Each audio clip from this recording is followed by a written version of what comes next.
February 23 रु 25 तारिख पर्यंत युव बास्केटबॉल ओपन प्रतियोगिता अनुष्ठित होउछि। प्रतियोगिता रे 12टी दल अंशग्रहण करिवे।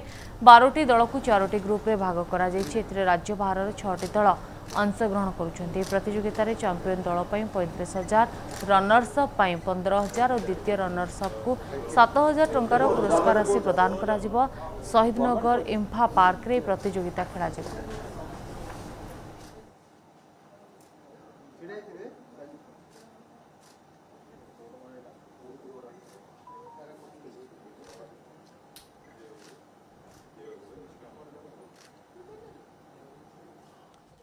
एथिरे आमर 12टी टीम अंशग्रहण करछन्ती, जोथिरु 6टी टीम बाहर अछन्ती।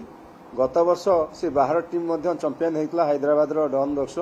एथन मध्य सब आसुचन्ती 6टी बाहरु एवं समुदाय मिसे 12टी टीम अंशग्रहण करछन्ती, जहार प्राइज मनी आमे 35,000 रखिछु। प्रथम पुरस्कार 100 ट्रॉफी, द्वितीय रनर्स अप 15,000 एवं तृतीय रनर्स अप 7,000 टका रखिछु।